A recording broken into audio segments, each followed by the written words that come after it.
Դուք այստեղ հիշեցիք ձեր 4 դասարանի շահադրությունը, վստահաբար շահադրություն գրելու ջիղը ձեր մեջ լավ զարգացրել եք,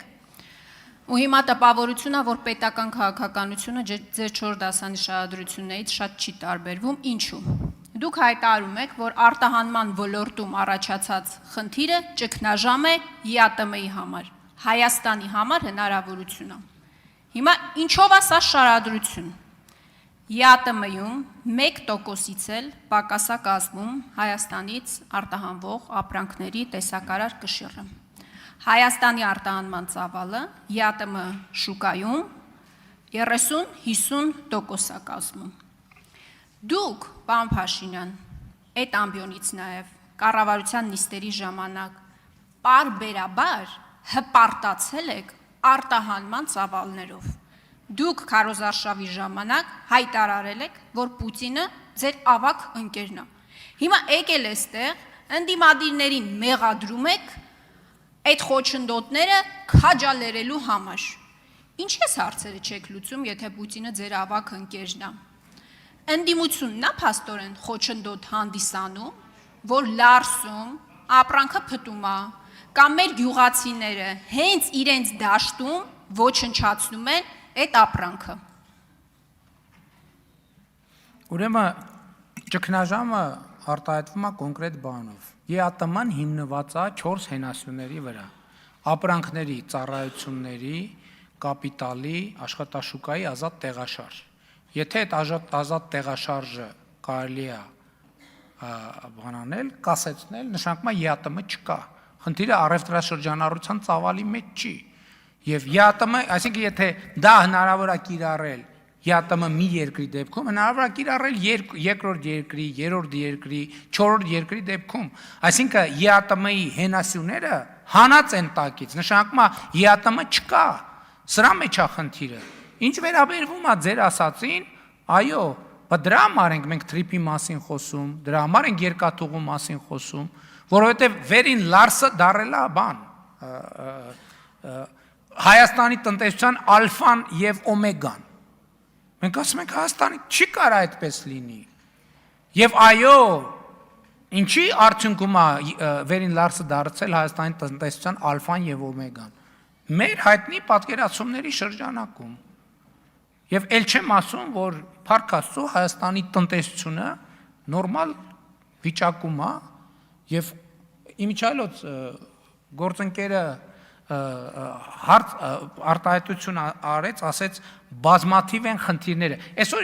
մեր իրականության մեջ էս էլ բանի խնդիր է, մտածողության բանաձևի խնդիր է, չէ՞։ Կամ բազմաթիվ չլուծված խնդիրներ, կամ բազմաթիվ խնդիրներ։ Ես էլի մի հատ վերջերս մի հատ լուր եմ իմացել, ուզում եմ ձեզ հետ կիսեմ եւ խորհրդանի եւ հանրության հետ։ Աշխարհում ուրեմն պարզվում է չկա մի երկիր, որտեղ չկան բազմաթիվ խնդիրներ։ Չկա տենց երկիր։ Չկա գեթ մի երկիր, որտեղ չկան բազմաթիվ չլուծված հարցեր։ Չկա այդպիսի մի երկիր։ Մի հատ ուրիշ ավելի զարմանալի նորություն ասեմ։ Պարզվում է, երբեք չի եղել։ Ոչ թե կոնկրետ 2026 թվին է այդ իրավիճակը առաջացել։ Մարդկության պատմության մեջ չի եղել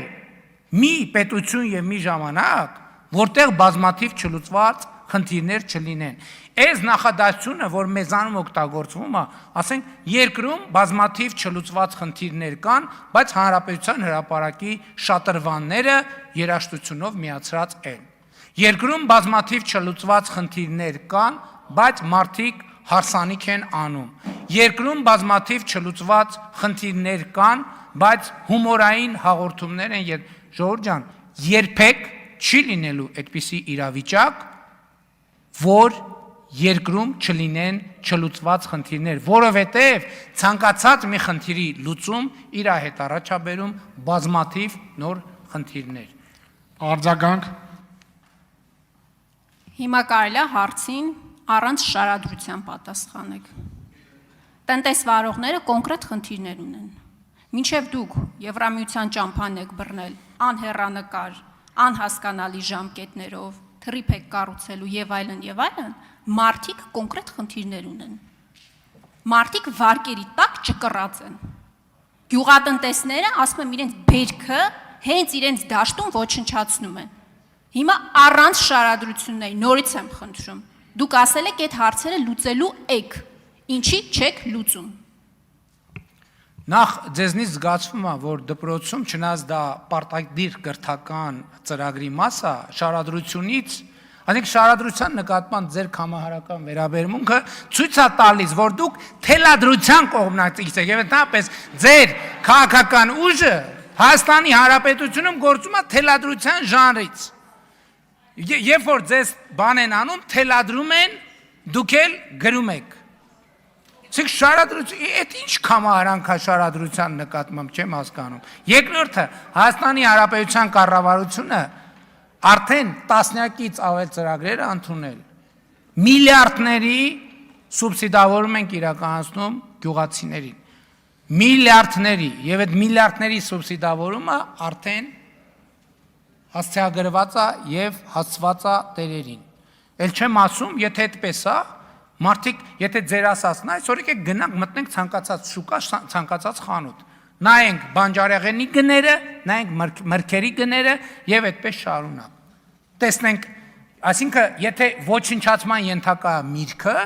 ուրեմն նա գոնե 3 դրամով կամ 10 դրամով վաճառելը պետքա ձեռնտու լինի։ Եկեք գնանք շուկա։ Ոչնչացման ենթակա միրգը կարը արժենա 1000-1500 դրամ, 2000 դրամ, 3000 դրամ,